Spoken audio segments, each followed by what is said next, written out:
الحمد لله والصلاة والسلام على رسول الله. أما بعد فأعوذ بالله من الشيطان الرجيم. بسم الله الرحمن الرحيم. كل نفس ذائقة الموت. صدق الله العظيم.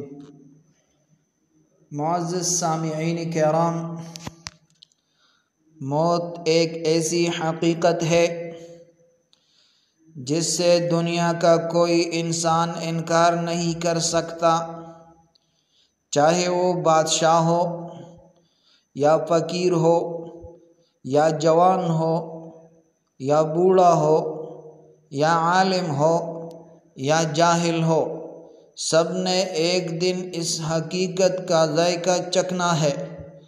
اللہ تعالیٰ قرآن کریم میں فرماتا ہے، کل نفس ذائقۃ الموت، ہر جان کو موت کا ذائقہ چکھنا ہے۔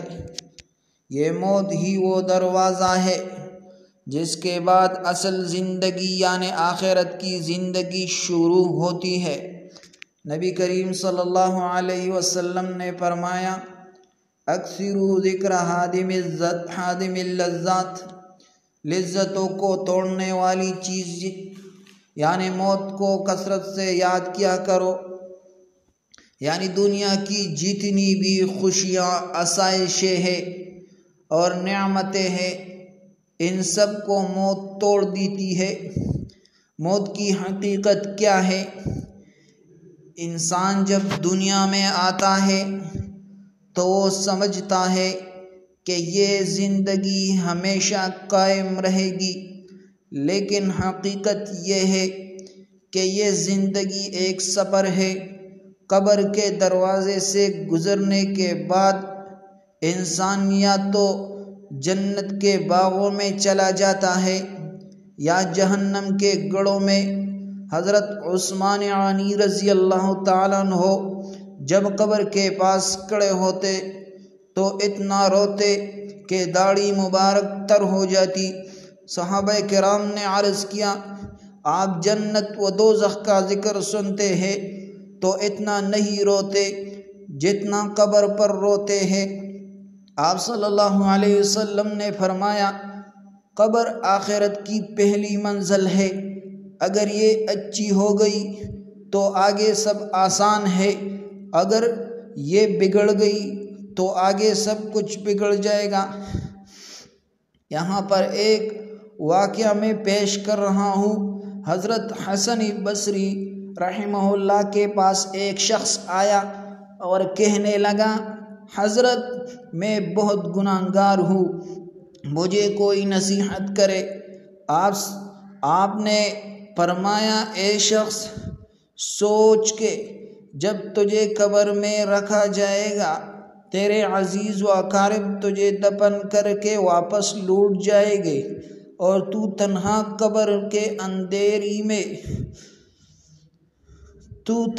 قبر کے اندھیری رات میں فرشتوں کے سوالات کا سامنا کرے گا۔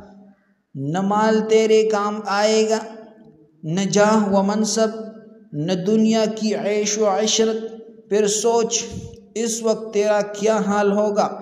وہ شخص یہ سن کر اتنا رویا کہ بے ہوش ہو گیا۔ ہوش میں آیا تو کہنے لگا، حضرت آج کے بعد میں اپنی زندگی اللہ کی اطاعت میں گزاروں گا۔ نصیحت و عبرت حاصل کرے۔ اے سامعین، موت کا فرشتہ کسی لمحہ بھی آ سکتا ہے۔ نہ وہ جوانی دیکھتا ہے، نہ بڑھاپا، نہ صحت دیکھتا ہے، نہ بیماری۔ جو لمحہ ہمارے نصیب میں لکھا ہے وہ ہمیں لازماً آ کر ملے گا۔ اللہ تعالیٰ قرآن میں فرماتے ہیں، اینما تکونوا یدرککم الموت ولو کنتم فی بروج مشیدہ۔ تم جہاں کہیں بھی ہو، موت تمہیں آ پکڑے گی، خواہ تم مضبوط قلعوں میں ہی کیوں نہ ہو۔ انجام تیری کیا ہوگی؟ لہٰذا اے میرے بھائیوں، ہمیں چاہیے کہ موت سے پہلے موت کی تیاری کریں۔ اپنے گناہوں سے توبہ کرے، اللہ کا ذکر کثرت سے کرے، نیک اعمال کی فکر کرے، والدین کے حقوق ادا کرے، مظلوموں کا حق ادا کرے، کیونکہ موت کا وقت نامعلوم ہے لیکن موت کا آنا یقینی ہے۔